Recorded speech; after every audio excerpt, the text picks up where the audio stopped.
ఈరోజు మానవతావాది ఆదిగల హక్కులే కాకుండా మానవుడు అక్కడ హక్కుల గురించి మాన్యశ్రీ మందాకృష్ణ గారి పుట్టినరోజు వేడుకలు చాలా ఘనంగా నిర్వహించుకోవడం జరుగుతుంది. ఎంఆర్పిఎస్ 30 సంవత్సరాల ఆవిర్భావ దినోత్సవం కూడా చాలా గర్వంగా నిర్వహించుకోవడం జరిగింది. ఎంఆర్పిఎస్ ఉద్యమ ఫలితాలు ఈరోజు ప్రపంచ దేశాలకు కూడా తెలిసే విధంగా మాన్యశ్రీ మందాకృష్ణ గారి నాయకత్వంలో ముందుకు సాగడం జరిగింది. ఈ ఎంఆర్పిఎస్ ఉద్యమం మానవాడికి ప్రతి ఒక్కరికి కూడా మరి ఎన్నో ఫలితాలని వికలాంగులకు కానీ మరి గుండె జబ్బుల పిల్లలకు కానీ ఆరోగ్యశ్రీ రావడానికి కూడా కారణం మాన్యశ్రీ మందాకృష్ణ గారి ఎంఆర్పిఎస్.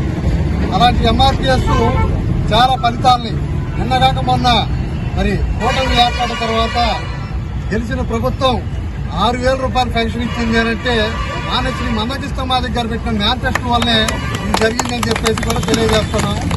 ప్రతి ఒక్క విషయంలో కూడా ఎంఆర్పిఎస్ మాదిగ రిజర్వేషన్ పోరాట సమితి సంయుక్తంగా ఒక కుటుంబంలాగా భారతదేశానికి తెలిసే విధంగా ప్రపంచ దేశాలకు కూడా తెలుసుకునే విధంగా కృష్ణమాదిగ గారు మాదిగ జాతిని ముందుకు తీసుకువెళ్లి మన జాతి యొక్క గొప్పతనాన్ని అందరికీ తెలిసే విధంగా అన్ని వర్గాలకి సామాజిక న్యాయం కావాలి, సామాజిక న్యాయంలోనే ప్రతి ఒక్కరికి కూడా న్యాయం జరుగుతుందని చెప్పేసి తెలియజేసిన వాడే మాన్యశ్రీ మందాకృష్ణ గారు.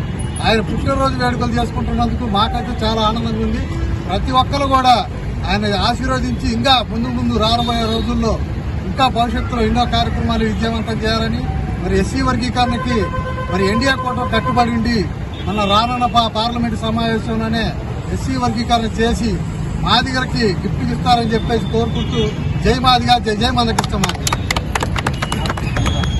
మందాకృష్ణ పాత నిబంధన కాలంలో మోసాగా 6 లక్షల మందికి నాయకుడిగా నడిపించినట్టుగా హత్యస్థ వాళ్ళలో కూడా ఇబ్బందులు కూడా రాజధానికి కట్టుబాటు వాళ్ళ కూడా చూపించి ఒక నిబంధన చేసి 10 ఆజ్ఞలను దేవుడితో మాట్లాడి రాసినట్టుగా అలాంటి మహానుభావుడు మన